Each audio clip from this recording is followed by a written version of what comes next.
অভিমান বেশি সময় বাঁচিয়ে রাখতে নেই। বহু বছর পর অভিমান ভাঙলে গিয়ে দেখবে যার সাথে অভিমান সে আর নেই, হয়তো দূরে কোথাও হারিয়ে গেছে, আর তখন সরি বলার সুযোগটাও হারিয়ে যাবে। জীবনে অনেক খারাপ সময় পার করেছি, তবে এখন সেই সময়টা পার করেছি যেটা আমি কখনো কল্পনাতেও ভাবিনি। মাঝে মাঝে দুনিয়াটা বড় নিষ্ঠুর লাগে।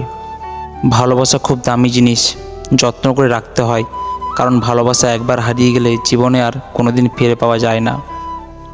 জীবনে কখনো আনন্দ থাকে আর কখনো কষ্ট। সবসময় আমি সুখের আশা করি না, আর সব সময় কষ্ট সহ্য করতে পারি না। হয়তো তুমি অকারণেই একটু বেশি কষ্ট দাও, যেটা আমার সহ্যের বাইরে। কিছু কিছু কথা আছে বলতে পারি না, এমন কিছু কষ্ট আছে সইতে পারি না, এমন কিছু ফুল আছে তুলতে পারি না, আর এমন একটা মনের মানুষ আছে ভুলতে পারি না। এমন কাউকে ভালোবাসবে না যে ভালোবাসা কি এটাই জানে না। এমন কাউকে আপন করবে না যে তোমাকে আপন করবে না।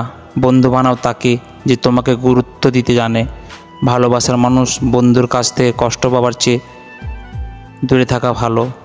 এখন আর স্বপ্ন আঁকি না দু চোখের কোণে, নেই কোনো আশা আজ আমার পোড়া মনে। এখন আর অশ্রু ঝরে না দু চোখে বিয়ে। যত ছবি আঁকা ছিল স্মৃতির দেওয়ালে, আজ তার সবটুকু যে মুছে গেছে তোমার দেওয়া ব্যথাগুলো সহ্য করে। কষ্টের মায়া জ্বালায় হৃদয়টা হয়। আমি অভিমান করি তুমি আমার কষ্ট বুঝবে বলে, আমি দূরে থাকি তুমি আমাকে মিস করবে বলে। আমি এমন একজনকে চাই যে আমার বুঝবে, একটু চোখের আড়াল হলে পাগলের মতো খুঁজবে তোমায়। তুমি সবসময় আমার পাশে থেকো, তবুও কেন তোমাকে দেখি না। থাকতে হবে আশায় আশায়, জানলে ভালোবাসা করতাম না। সাগরের পাশে বাস করে পিপাসায় মরতাম না আমি।